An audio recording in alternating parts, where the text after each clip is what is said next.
this horse's neck comes out quite high out of the river, okay?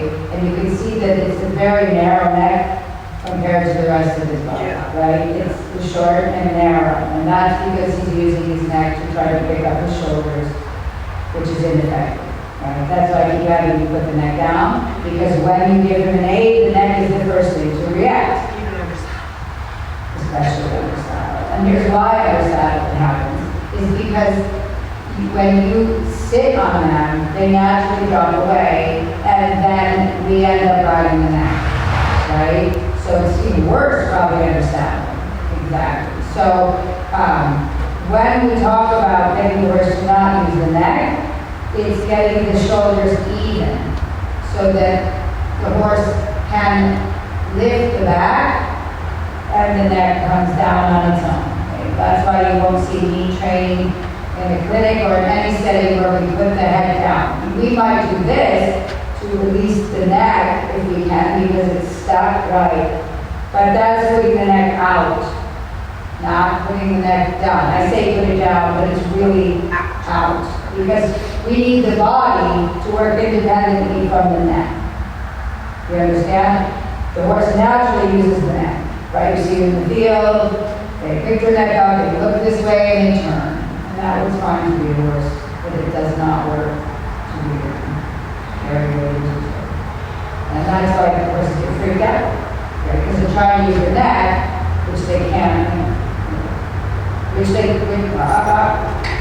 that's it. And that's a perfect example. You touch the neck, the feet move. That's what we have to change. So, to get the neck to relax, we have to get the shoulders even, right? Even weight. Not this, but even weight. Okay? Then this will naturally start to lift, and then the neck comes out on its own. Now, because this horse has a very hard, tight neck, you have to remind it, because it's going to go over the neck every time. That's why I want you to release the neck, then move the feet, instead of moving the feet, right?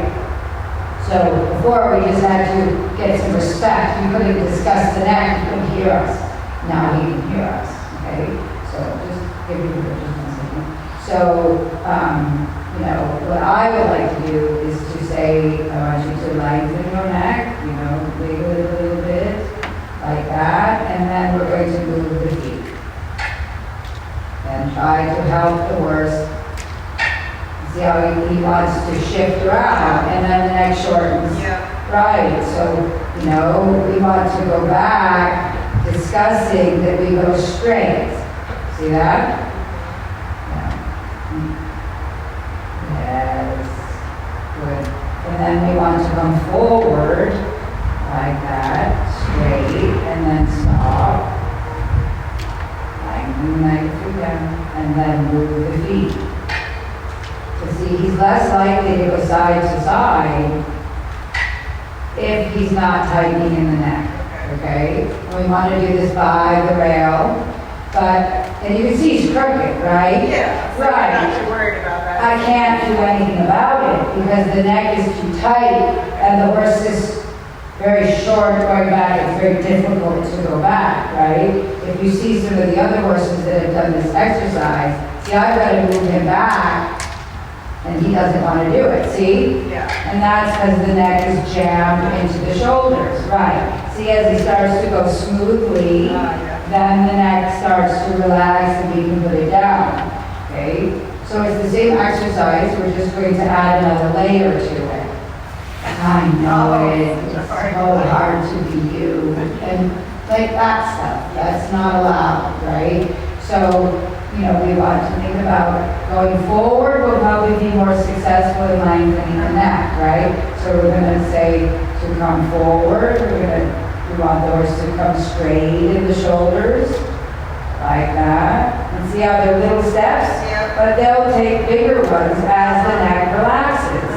Because when the neck is short, it shortens the stride. It's just mechanics. It's just mechanics.